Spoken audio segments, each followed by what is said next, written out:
오늘 하나님께서 우리에게 주시는 말씀은 마태복음 5장 13절에서 16절 말씀입니다. 너희는 세상의 소금이니 소금이 만일 그 맛을 잃으면 무엇으로 짜게 하리요? 후에는 아무 쓸데없어 다만 밖에 버려져 사람에게 밟힐 뿐이니라. 너희는 세상의 빛이라. 산 위에 있는 동네가 숨겨지지 못할 것이요. 사람이 등불을 켜서 말 아래에 두지 아니하고 등경 위에 두나니 이러므로 집안 모든 사람에게 비치느니라. 이같이 너희 빛이 사람 앞에 비치게 하여 그들로 너희 착한 행실을 보고 하늘에 계신 너희 아버지께 영광을 돌리게 하라. 아멘. 이것은 하나님의 말씀입니다.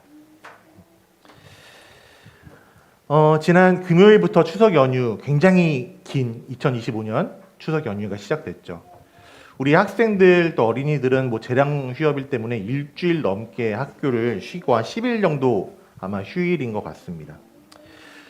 우리 성도님들도 이제 시골에 내려가셔서 온라인 예배를 드리시거나 아니면 고향의 교회에서 예배를 드리시는 가족이 많이 있어서 오늘 뭐 이 자리에 함께 하시지 못했는데, 그리고 우리 여기 이 자리에 있는 키즈 어린이들이나 틴즈 학생들이나 성도님들도 멀리 가시지 않더라도 집에서 가족들을 만나기도 하실 거예요. 저희도 오늘 예배가 끝나고 식사하면 조금 일찍 마무리를 하고 여기저기 인사를 다녀야 합니다. 뭐 아시다시피 제가 계속 운전을 해야 되는 그 명절인데 사모님이 얼른 운전을 할 수 있었으면 좋겠습니다. 추석 명절 되면은 음식 굉장히 많이 하고 맛있는 음식 굉장히 많이 먹죠. 어떤 음식 가장 좋아하세요? 서유리는 뭐 제일 좋아해요? 떡국 제일 좋아해요. 떡국도 뭐 끓이기도 하고 전도 부치기도 하고 갈비찜도 하고, 명절만 되면은 너무나 맛있는 걸 많이 먹어서 살이 찔까봐 걱정이 되기도 합니다. 또 명절이 되면은 또 즐거운 것이 오랫동안 만나지 못했던 가족이나 친척들을 만날 수 있는 시간이 되기도 합니다. 자, 우리 학생들 어린이들은 친척들 만나고 추석 명절 되면 가장 즐겁고 기대되는 게 뭐예요? 없어요? 용돈 주시지 않을까요? 용돈? 친척들 만나면? 저는 지금은 이제 저희 부모님이 다 돌아가셨으니까는 이제 친척들이 그만큼 많이 모이지는 않는데, 제가 이제 아이들, 이 청소년들, 어린이들 할 나이 때는 저희 사촌들 친척들이 다 많이 모이면은 30명, 40명까지도 모인 적이 있습니다. 옛날에는 대가족이었잖아요. 그러다 보니까는 목사님이 제가 어릴 적에 정말 용돈을 많이 받았을 때 몇십만 원을 용돈을 받아가지고 그걸 아주 잘 사용했던 그런 기억도 있습니다. 굉장히 즐거웠던 기억이에요. 물론 어른이 되니까 또 받은 만큼 부담이 되기도 하더라고요. 아마 우리 성도님들도 그렇게 느끼실 거라고 생각이 되는데, 우리가 이렇게 명절에는 많은 친척들, 사촌들, 뭐 조카들, 가족들을 만나게 됩니다. 그 중에는 모든 가족들이 예수님을 믿는 크리스천 가정도 있기는 하지만 그렇지 않은 가정도 분명히 있습니다. 저도 목사이고 또 대대로 신앙생활을 했던 그런 가정이지만 저희 가족들 중에서도 교회에 잘 다니지 않거나 예수님을 믿는다고 말하지 않거나 심지어는 다른 종교를 믿는다고 이야기하시는 분들도 있어요. 그러다 보니까 곤란할 때가 굉장히 많이 있습니다. 뭐 그 중에 하나가, 지금은 이제 목사니까는 지금 그러시지는 않는데 예전에 이제 아버지를 모시고 고모님 댁에 가면은 고모님의 사위들, 그러니까 저한테는 사촌 매형이 되죠. 그분들이 그렇게 술을 드시고 있었어요. 그러면서 제가 오면은 이리 와 한잔해 이렇게 부르시는 경우가 참 많이 있었습니다. 물론 마시지는 않았습니다만 또 그렇게 믿지 않으시는 분들은 자연스럽게 그런 술자리를 가지시는 경우도 많이 있죠. 또 어른들이 교회에 다니시고 부모님들이 교회에 다니시고 신앙생활을 하신다라고 해서 그 자녀들이 전부 다 교회에 다니거나 하지도 않기도 합니다. 또 심지어는 교회 이야기만 하면은, 어떤 신앙 이야기만 하면은 굉장히 불편해하시거나 이야기를 딴 이야기로 돌리시는 분들도 많이 있습니다. 우리 성도님들이나 우리 다음 세대 친구들 중에서도 부모님은 안 다니시거나 다른 가족들은 안 다니시거나 나만 다니고 또 우리 가족만 다니는 경우가 많이 있습니다. 뭐 그러다 보면은 믿지 않는 가정에서는 제사 문제가 가장 많이 걸리게 되죠. 제사 문제 때문에 충돌이나 갈등을 겪는 경우도 굉장히 많이 있습니다. 이렇게 우리는 명절을 통해서 반가우면서도 또 다양한 사람들을 많이 만나게 됩니다. 예수님이 이 땅에 오셔서 십자가에서 나 대신 죽으시고 그러심으로써 우리를 죄에서 구원해 주셨습니다. 그리고 부활하신 예수님은 제자들, 더 나아가서 예수님을 믿는 모든 사람들에게 한 가지를 부탁하셨어요. 제가 자주 이야기했던 마태복음 28장 19절 20절의 말씀입니다. 같이 한번 볼까요? 예수님이 이렇게 말씀하셨어요. 그러므로 너희는 가서 모든 민족을 제자로 삼아 아버지와 아들과 성령의 이름으로 세례를 베풀고 내가 너희에게 분부한 모든 것을 가르쳐 지키게 하라라고 말씀을 하셨습니다. 이 말씀을 보니까 너희가 가서 모든 민족을 제자로 삼아라라고 말씀을 하시고 있어요. 자, 너희가 가서 모든 민족을 제자로 삼아라. 이 말씀이 내 제자, 정열수의 제자, 조윤건의 제자, 나의 제자를 만들라는 말씀일까요? 그렇지 않죠. 이 말씀은 사람들에게 복음, 예수님을 전해서 예수님을 구원자로 믿게 해서 그 사람을 예수님의 제자로 만들라. 그러도록 가르치고 양육하라는 말씀입니다. 예수님을 구원자로 믿은 나만 그 은혜를 가지고 있는 것이 아니라 내가 가서 예수님을 전해라. 그래서 그 사람이 예수님을 따르는 삶을 살게 하라는 의미가 가서 모든 민족을 제자로 삼아라라는 말씀입니다. 그래서 우리는 복음을 전하며 살아가야 합니다. 복음을 전한다는 것, 그거를 바로 전도라고 이야기를 하죠. 예수님께서 우리에게 전도하라고 말씀을 하셨습니다. 전도하는 게 쉬워요, 어려워요? 쉬워요?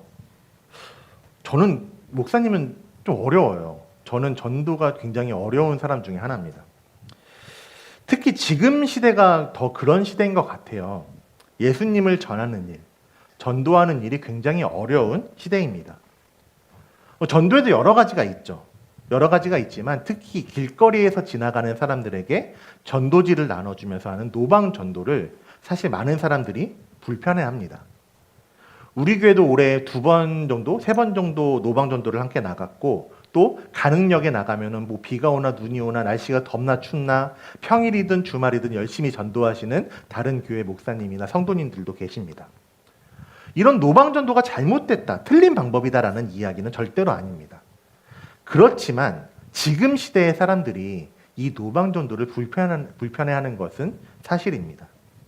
지금 시대의 사람들은 길거리에서 나눠주는 전도지나 전도 물품들을 받지 않고 불편해하면서 지나가거나 아니면 그거를 받더라도 금방 버려버리기도 합니다. 예전에는 이렇게 전도해서 예수님을 믿고 교회에 오는 사람들이 굉장히 많았거든요. 그런데 지금은 왜 그렇지 않을까 생각을 해보면 지금은 아마 복음이 아니더라도 예수님이 아니더라도 내가 만족한 삶을, 행복한 삶을 살 수 있다고 사람들이 생각하기 때문이 아닐까라고 생각이 됩니다. 사람들 가운데 그런 생각이 있기 때문에 모르는 사람이 그냥 길가에서 나눠주는 전도지를 받아들이지 않는 거죠.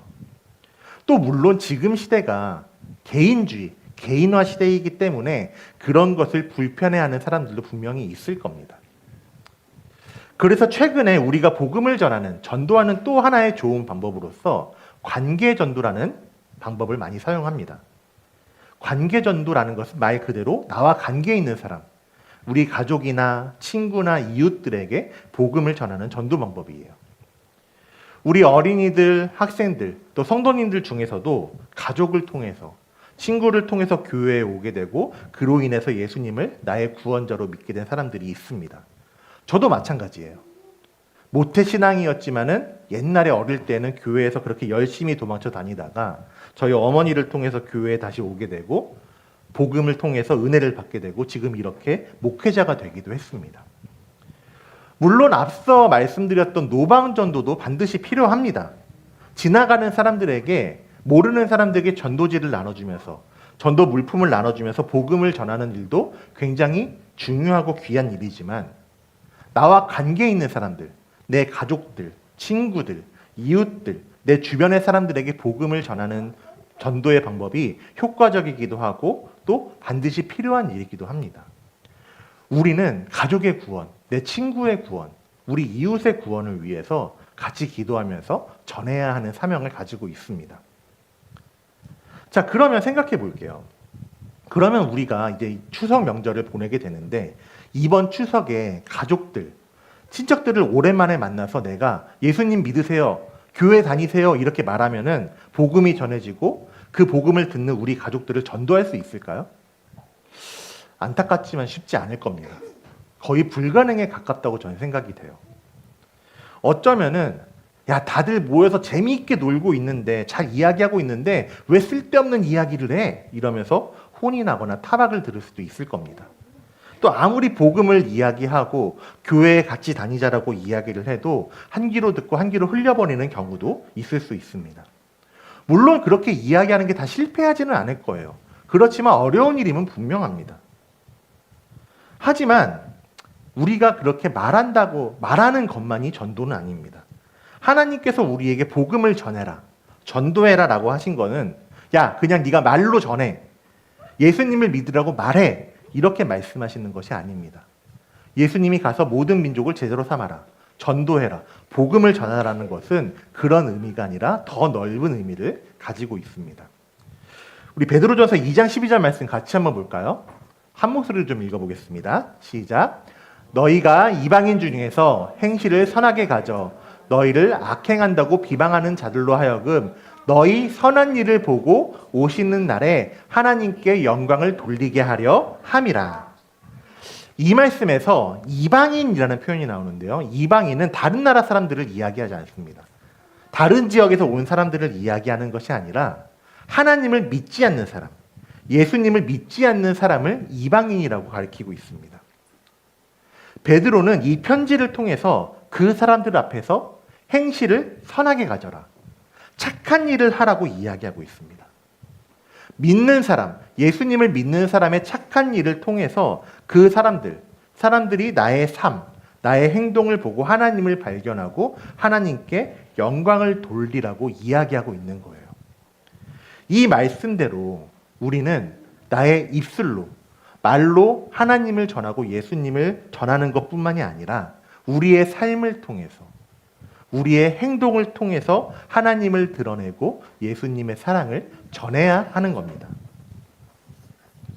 우리가 오늘 마태복음 5장 말씀을 봤습니다. 예수님께서 사람들에게 가르쳐 주신 그 교훈들, 가르침에 대한 말씀인데요. 예수님은 이 말씀을 통해서 우리의 삶을 통해서, 우리의 행동을 통해서 복음을 전하고 드러내라고, 우리의 삶의 모습을 통해서 좋은 영향력을 전하라고 말씀하시고 있습니다. 13절 말씀에 보니까 너희는 세상의 소금이니 라고 말씀하고 있어요. 지금도 소금은 많은 곳에 쓰이죠. 우리 틴즈 친구들 중에서도 맨날 밥 먹을 때 싱겁다고 소금 달라고 하는 친구들이 있는데 이 소금은 세상에서 아마 가장 오래된 조미료 중에 하나일 겁니다. 옛날부터 소금은 있었습니다. 여러분, 소금의 역할이 뭐가 있을까요? 소금 하면은 딱 떠오르는 역할. 짠맛을 내는 거죠. 싱거운 음식, 맛이 없는 음식에 맛을 내는 용도로 소금이 사용이 됩니다. 자, 우리는 소금 하면은 짠맛만 생각하는데 사실 소금이 짠맛만 내지는 않습니다. 때로는 소금을 조금 뿌리면은 더 단맛을 잘 이끌어내기도 하고, 신 음식이나 쓴 음식에도 소금이 들어가면은 그 음식의 균형이 맞추어지기도 합니다. 그래서 소금은 이 맛을 내는데 반드시 필요한 조미료입니다. 또 소금에 또 한 가지 역할이 있는데, 소금은 음식이 썩지 않는 데 사용되기도 했어요. 예수님이 이 말씀을 하실 때, 너희는 세상의 소금이니 라고 말씀하실 때 그때 냉장고 같은 게 있었을까요? 전기도 없었을 때잖아요. 이때는 지금이 21세기인데 이때는 1세기였습니다. 2000년이 넘는 시간 전의 이야기였어요. 그리고 예수님이 계시던 지역은 중동 지역, 지금의 팔레스타인이라는 지역인데 지금도 그 지역은 마찬가지지만 굉장히 더운 곳입니다. 그러다 보니까 냉장 시설도 없었고, 옛날에는 우리나라는 얼음을 얼려서 그걸 보관해서 음식을 보관하는 그런 기법을 사용했지만 거기는 우리나라처럼 얼음을 얼려서 음식을 보관할 수 있는 방법이 전혀 없던 지역이었습니다. 그러다 보니까 고기나 생선 같은 음식은 너무 쉽게 상해가지고 하루만 지나도 다 썩어버릴 정도였대요. 그래서 사람들은 음식을 보관해서 먹을 수 있는 방법을 연구하고 생각했는데 바로 그게 음식을 소금에 절이는 방법이었습니다. 음식을 소금에 절이면은 그 음식을 썩게 하는 세균이 소금이 자라지 못하게 하는 효과가 있다고 해요. 이렇게 음식을 소금에 절이면은 더운 지역에서도 긴 시간 동안 음식을 보관할 수 있었다고 합니다. 그래서 사람들은, 이 지역의 사람들은 그 당시에 이렇게 소금에 음식을 절여서 긴 시간 동안 보관하면서 생활했습니다. 이런 소금의 역할, 맛을 내게 하고 음식을 썩지 않게 하는 역할이 있는데 예수님은 하나님의 자녀인 우리들에게 너희는 세상의 소금이니 라고 말씀하셨어요. 우리는 그 의미를 발견해야 됩니다. 죄가 사람들에게 들어왔죠. 그러면서 하나님과 사람 사이를 죄가 가로막았습니다. 그래서 하나님과 우리 사이가 끊어져 버렸어요. 죄로 인해서 하나님과의 관계가 끊어진 그 사람의 겉모습은 그럴듯해 보일 수 있습니다. 아름다워 보일 수 있고 멋있어 보일 수 있어요. 그렇지만 하나님과 끊어진 삶은 결국에는 아무런 맛이 없는, 먹을 수 없는 음식과도 같습니다. 그 음식이 제대로 맛을 내게 하기 위해서는 맛을 내는 소금이 필요한 것처럼 우리 삶에도 우리에게 진정한 맛을 내게 하는 하나님이 필요합니다. 그 하나님을 알게 하기 위해서 하나님은 우리가 가서 복음을 전함으로써 세상의 소금이 되어라. 하나님이 만드실 때 그 아름다움을 죄인인 사람들이 회복하도록 하라고 말씀하시고 있는 겁니다. 하나님을 외면하고 하나님이 없다고 여기는 삶은 맛을 잃어버린, 아무런 맛도 나지 않아서 먹을 수 없는 음식과도 같습니다. 하나님은 맛을 잃어버린 그 사람들에게 우리가 가서 온전한 맛을 내도록 회복시키라고 말씀하시고 있는 겁니다. 우리가 삶으로 소금의 역할을 하라고 말씀하시고 있는 거예요. 소금이 그 역할을 제대로 하지 못하면 결국에는 그 소금도 맛을 잃어버리게 됩니다. 그 예수님이 계시던 중동 지역의 소금은 어떤 합성적인 소금이 아니라 천연 소금이었어요. 이 천연 소금은 그냥 방치된 채로 있으면은 시간이 결국 지나면은 짠맛을 잃어버리고 껍데기만 남는다고 그래요. 우리가 가서 복음을 전하지 않으면, 우리가 가서 예수님의 사랑을 전하지 않고 방치되어 있으면은 결국 우리도 그 맛을 잃어버리게 된다라고 예수님 말씀하시고 있는 겁니다. 그래서 예수님이 소금이 그 맛을 잃으면 아무 쓸데 없다라고, 버려질 뿐이라고 13절에서 말씀하고 있는 거죠.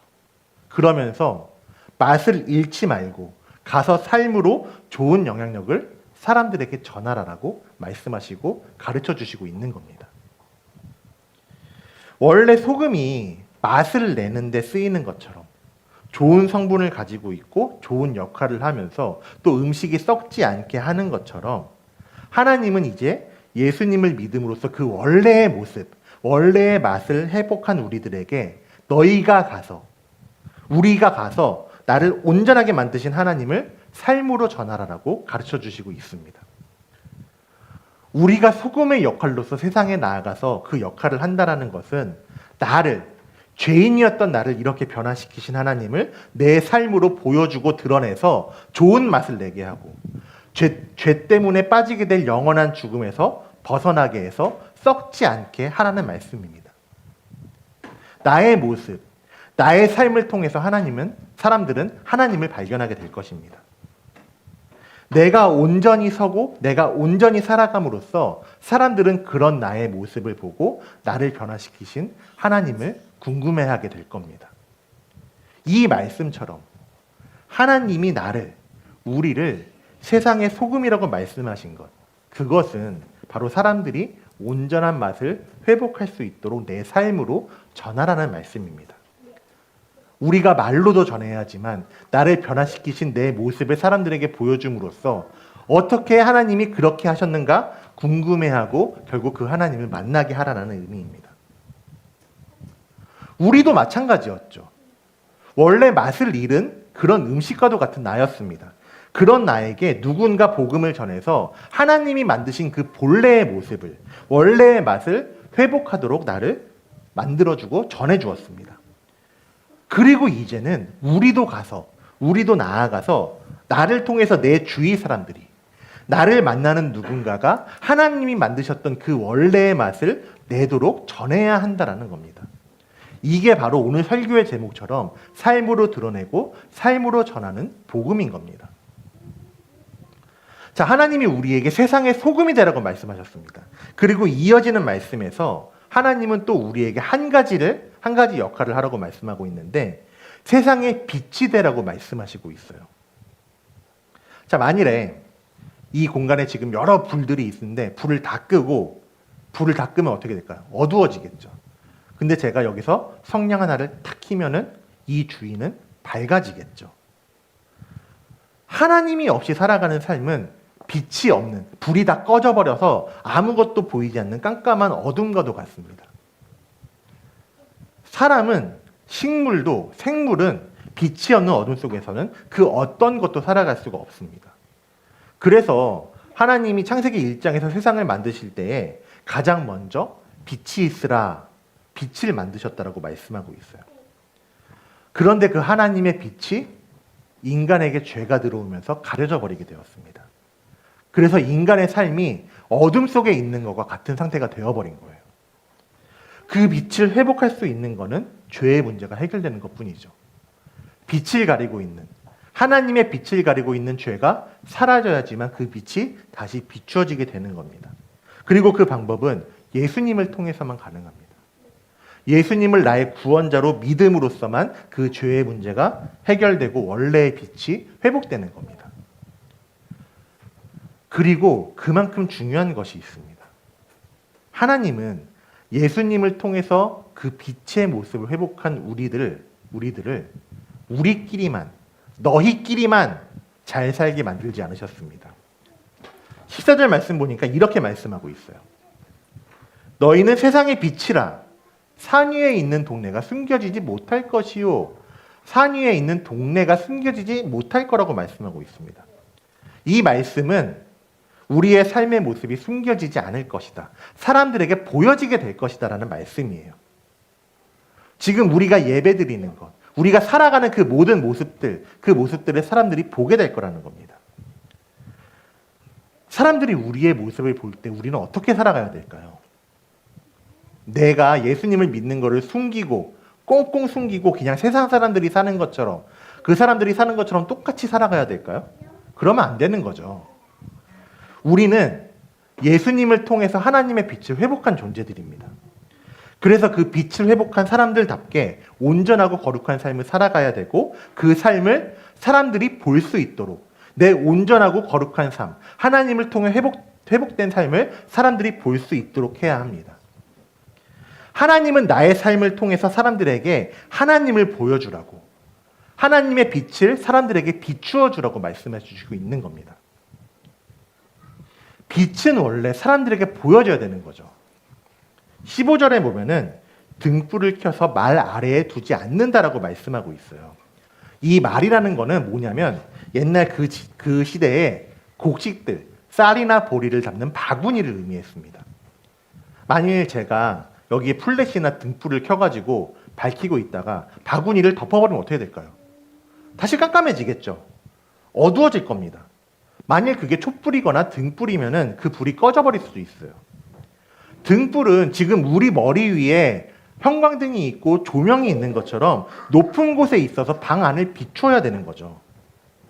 하나님께서 15절의 말씀, 등불을 등경 위에 두어야 한다라는 말씀은 우리의 신앙생활, 예수님을 통해서 변화된 나의 삶을 사람들에게 꽁꽁 숨기는 것이 아니라, 나 예수님 믿어, 이거를 숨기는 것이 아니라 드러냄으로써 나를 통해서 하나님의 빛이 사람들에게 비추어져야 한다는 것을 알려주시고 있는 겁니다. 그래서 예수님은 우리의 삶의 모습이 이래야 된다라고 가르쳐 주시고 있어요. 우리 16절 말씀 같이 읽어보겠습니다. 함께 있습니다. 시작. 이같이 너희 빛이 사람 앞에 비치게 하여 너희 아버지께 영광을 돌리게 하라. 너희 빛이 사람 앞에 비치게 하여, 빛을 숨기는 것이 아니라 사람들 앞에 드러내게 해서 그들로 너희의 착한 선한 행동을 보고 하늘에 계신 하나님을 발견하게 하라고, 하나님의 빛이 비추어지게 하라고 우리에게 말씀해 주시고 있는 겁니다. 이제 예배가 끝나고 식사하고 나면 본격적으로 다들 추석 명절을 보내게 될 겁니다. 친척들, 가족들을 만나게 되고 또 친구들을 만나는 시간도 있을 겁니다. 그리고 명절이 지나더라도, 명절이 끝나더라도 우리는 학교에서, 직장에서, 우리 삶에서 많은 사람들을 만나게 될 겁니다. 하나님은 그런 우리에게 분명하게 말씀해 주시고 있습니다. 교회 안에서의 나와 교회 밖에서의 내가 다른 모습으로 살아가는 것이 아니라, 내가 받은 은혜를 밖에 사람들에게 꽁꽁 숨기는 모습이 아니라 사람들한테 드러내라고, 사람들에게 보여주라고 그렇게 말씀해 주시고 있습니다. 그리고 나의 모습, 나의 삶, 나의 이야기를 통해서 원래의 맛을 잃어버린, 하나님이 창조하신 원래의 모습을 잃어버린 사람들이 회복되도록 전하라고 말씀해 주시고 있습니다. 죄 때문에 원래의 빛을, 하나님의 빛이 가려져서 어둠 속에 살아가는 사람들, 하나님이 만드신 원래의 맛을 잃어버려서 아무런 맛이 나지 않는 사람들에게 나를 통해서 빛이 비추어지도록, 나를 통해서 그 맛이 나도록 그렇게 만들어서 하나님께 영광을 돌리라고 말씀해 주시고 있는 겁니다. 우리가 세상의 빛이다라는 말씀은 나 스스로 빛나라는 말씀이 아니에요. 내 스스로 빛날 수 없습니다. 우리가 세상의 빛이 될 수 있는 것은 하나님께로부터 내가 받은 그 빛을 그대로 세상에 전달해야 합니다. 전달자의 역할을 하라는 말씀이 세상의 빛이 되라는 말씀입니다. 우리는 삶으로 하나님을 드러내야 됩니다. 행동으로 하나님을 드러내야 됩니다. 내 삶을 통해서 하나님의 사랑을 전해야 합니다. 하나님을 드러내고 하나님을 전하는 것이 바로 소금이고 빛으로 살아가는 거라고 말씀하시고 있어요. 아무도 그렇게 하지 않는다고 할지라도, 나 혼자 하나님을 믿고 예수님을 믿는다고 할지라도, 원래의 그 맛을 잃은 사람들이 가득하고 죄로 인해서 빛이 사라져서 어둠이 가득한 곳이라 할지라도 그곳을 피해서 우리끼리만, 나 혼자만 거룩하게 살아가라고 말씀하지 않습니다. 그곳에서 나부터 시작해서, 나로부터 시작해서 하나님의 사랑이 전해지는 삶을 살라고 우리에게 가르쳐 주시고 부탁하시고 있는 것이 바로 예수님의 말씀입니다. 이 추석 명절에 우리의 삶이 세상의 소금이 되고 세상의 빛이 되어서 하나님의 사랑이 내가 만나는 가족들, 이웃들, 친척들, 친구들에게 전해지기를, 복음의 빛이 비추어져서 사랑을 전해주시는 우리 예수소망교회 모든 성도님들, 우리 예소키즈 어린이들, 예소틴즈 학생들이 되시기를 주님의 이름으로 축복하고 소망합니다. 함께 찬양하면서 결단하겠습니다. 우리 그 사랑 얼마나, 이 찬양 가사 보면은 다 표현 못해도 나는 표현하리라, 다 알 수 없어도 나는 알아가리라, 다 찬양하지 않아도 나는 찬양하리라, 하나님의 사랑, 그 사랑을 찬양하고 전하겠다고 고백하고 있습니다. 우리가 이 찬양을 통해서 오늘 말씀을 기억하면서 아무도 찬양하지 않는 곳에서도 내가 하나님을 찬양하고 전하겠습니다. 세상의 소금이고 빛의 역할을 감당하겠습니다. 그렇게 결단하며 나아가겠습니다.